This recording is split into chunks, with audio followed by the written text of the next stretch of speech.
Ini merupakan video pendaratan pasukan sekutu di Tanjung Priok pada 29 September 1945. Pasukan sekutu ini datang atas nama AFNI yang beranggotakan pasukan divisi Inggris. Pimpinannya adalah Letnan Jenderal Sir Philip Christison.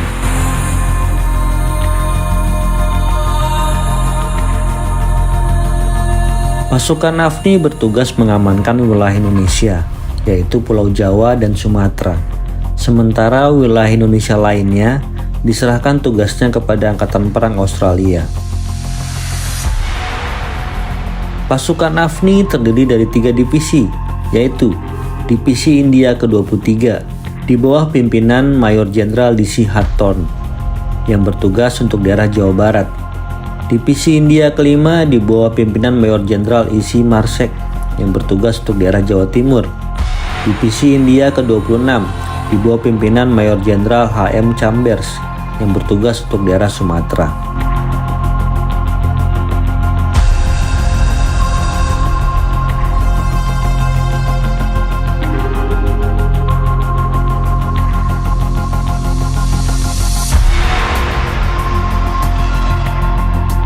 Pada tingkat top level untuk Hindia Belanda, Komando Asia Tenggara dibebani 3 tugas utama. 1. Melucuti dan merepatriasi tawanan perang orang-orang Jepang. 2. Repatriasi POW dan interniran sekutu. 3. Mengadili dan menjatuhkan hukuman kepada para penjahat perang.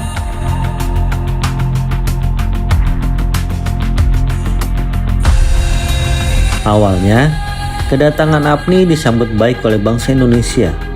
Pemerintah Republik Indonesia bahkan menyambut kedatangan pasukan sekutu dengan memerintahkan semua pejabat daerah untuk membantu kelancaran tugas AFNI.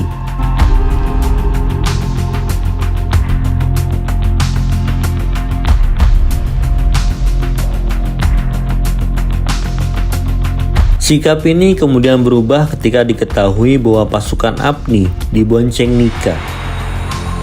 Tindakan ini mengonfirmasi kekhawatiran pemerintah Indonesia akan isu bahwa pasukan sekutu bertanggung jawab akan pemindahan administrasi ke otoritas sipil sesuai dengan Konferensi Potsdam.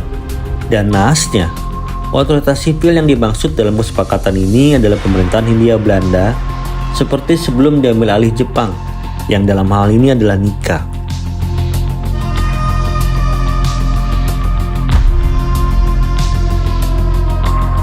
Sejak itu, sikap pemerintah Indonesia menjadi curiga, terlebih ketika pasukan sekutu justru membebaskan dan mempersenjatai para tahanan Belanda.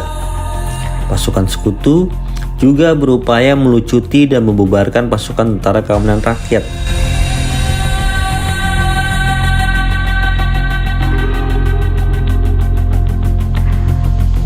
Peristiwa ini lantas menyebabkan konflik dan berbagai pertempuran terjadi antara pasukan sekutu dengan tentara Indonesia di berbagai daerah.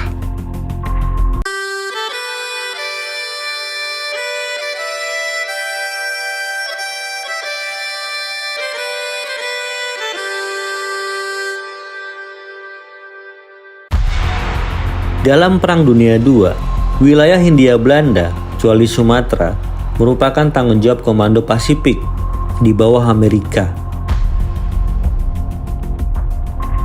Namun, pada April 1945, Amerika meminta Inggris untuk mengambil tanggung jawab itu.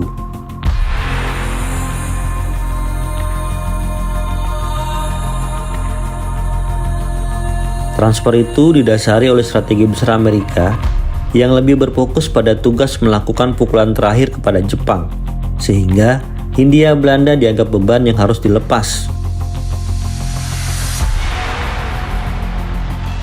Sementara Inggris menerapkan strategi untuk menjauhkan pengaruh Amerika yang anti-kolonialis.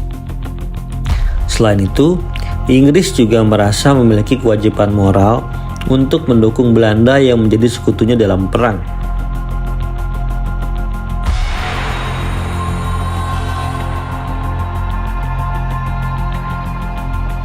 Karena itu, sejak Jepang menyerah kepada sekutu pada 15 Agustus 1945, tanggung jawab atas Hindia Belanda otomatis berada di bawah pasukan Sekutu Asia Tenggara, di bawah pimpinan Mountbatten.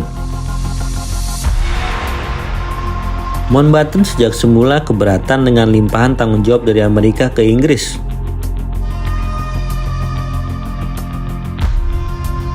Sikap Mountbatten dilatar belakangi oleh dua alasan. Pertama, Inggris tidak punya cukup niat dan kapasitas untuk menjalankan tugas di Hindia Belanda. Kedua, Mountbatten tidak mempunyai cukup informasi intelijen tentang dinamika di Hindia Belanda. Karena itu, Mountbatten kemudian mencoba main aman. Dia membagi Indonesia dalam dua otoritas, yakni Jawa Sumatera di bawah Inggris dan sisanya menjadi tanggung jawab Australia. Secara tegas, Mountbatten juga menyatakan tidak ingin terlibat dalam politik internal di Hindia Belanda dan mendorong Nika untuk mulai berunding dengan pihak Republik Indonesia. Sikap Mountbatten ditentang oleh para pejabat Belanda. Mereka berharap Inggris akan bertanggung jawab atas law and order untuk seluruh Hindia Belanda sampai datangnya kembali pasukan Belanda.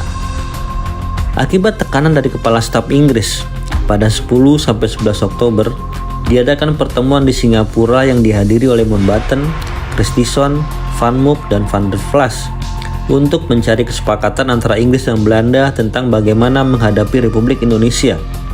Mereka akhirnya bersepakat bahwa Inggris akan mempercepat pengerahan pasukan Inggris ke lebih banyak lokasi di pedalaman. Sementara Van Mook setuju untuk berunding dengan kalangan Republik Indonesia. Namun dinamika di lapangan tidak semudah itu.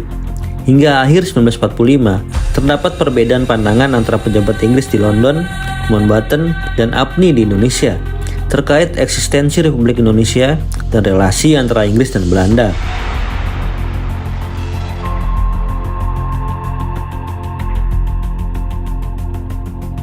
Perbedaan ini yang membuat kebijakan Komandan Menengah AFNI terbelah. Contohnya, kebijakan mempersenjatai pertahanan Belanda dan upaya melucuti dan membubarkan pasukan Tentara Keamanan Rakyat. Belum lagi, Nika terus melakukan provokasi di Indonesia.